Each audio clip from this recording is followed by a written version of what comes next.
নামাজে দাঁড়ালে মাথায় অনেক উল্টাপাল্টা বাজে চিন্তা আসে, যা অন্য সময় মনে পড়ে না। নামাজে মনে স্থির করতে পারি না। অনেক সময় মনে হয় আমার ভেতরেই কোনো এক অস্তিত্ব আমাকে নামাজে মনোযোগী হতে দেয় না। আমি চাই সে অস্তিত্ব যেন না থাকে। কিভাবে সম্ভব? ভাই, নামাজের মধ্যে যখন দান এবং এরকম যখন পরিস্থিতি তৈরি হয়, তখন তো বুঝাই যায় যে শয়তান এখানে কাজ করছে। অন্য কোনো সময় মনের ভিতরে এত ওয়াসওয়াসা আসে না, অন্য কোনো কাজের প্রতি এত অনীহা আসে না, নামাজে কেন আসে? তাহলে বুঝতে হবে যে এখানে শয়তান অ্যাক্টিভ হয়ে গেছে। একজন ইমানদার এই ধরনের পরিস্থিতিতে আল্লাহর প্রতি ইমান তার আরো বেড়ে যাবে। এক সাহাবী এসে জিজ্ঞাসা করেছিলেন, ইয়া রাসূলুল্লাহ, আল্লাহ সম্পর্কে আমার মনের মধ্যে বাজে চিন্তা আসে, আমার পেরেশান হয়। তখন নবী করিম সাল্লাল্লাহু আলাইহি সাল্লাম বলেছেন, যাকা নাফসুল ঈমান, এটাই তো ঈমান। তোমার মনের মধ্যে আল্লাহ সম্পর্কে বাজে চিন্তা আসছে, তোমার খারাপ লাগছে, তার মানে শয়তান তোমার ঈমান হরণ করার চেষ্টা করছে, তুমি লড়াই করার চেষ্টা করছো, তোমার ভিতরে ঈমান আছে যে, এটা বোঝা যাচ্ছে এখান থেকে। তো নামাজের মধ্যে বাজে চিন্তা আসাটা, কোরআন যে প্রতি পাতায় পাতায় শয়তানের অস্তিত্বের ব্যাপারে আমাদেরকে সতর্ক করেছে। আল্লাহ যে বলেছেন আমাদেরকে যে ফাত্তাখিযুহু আদুওয়া, শয়তান তোমাদের শত্রু, তাকে শত্রু হিসাবে গ্রহণ করো।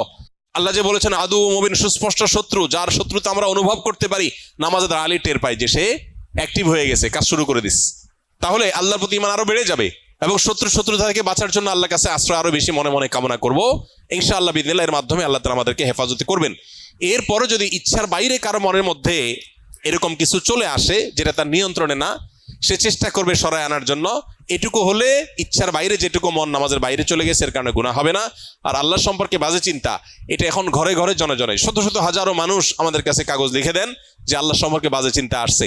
যে পরিমাণ শিরক হয়, যে পরিমাণ শয়তান অ্যাক্টিভ হওয়ার মতো কার্যক্রম আমাদের সমাজের চতুর্পাশে হতে থাকে, এর দ্বারা আমরা প্রভাবিত হই, যার ফলশ্রুতিতে আমাদের ঈমান হরণ করবার প্রতিনিয়ত চেষ্টা করে শয়তান এবং তার দোসররা। এই জন্য আল্লাহ তাআলার কাছে পানা চাইতে হবে। বিশেষ করে এই ধরনের চিন্তা যখন আসে, নবী সাল্লাল্লাহু আলাইহি ওয়াসাল্লাম শিখিয়েছেন বাম দিকে 3 বার প্রতীকী থুতু, মানে সুইয়ের আগার মতো ফোঁটা মতো এরকম থুতু 3 বার বাম দিকে ফেলা, এবং সেই সাথে আউযু বিল্লাহি মিনাশ শাইতানির রাজিম, শয়তান থেকে আল্লাহর পানা চাওয়া, এবং আমানতু বিল্লাহি ওয়া রাসূলিহি, এভাবে পাঠ করা। এগুলোর মাধ্যমে ইনশাআল্লাহ শয়তানের ওয়াসওয়াসা থেকে মুক্তি লাভ করা যাবে।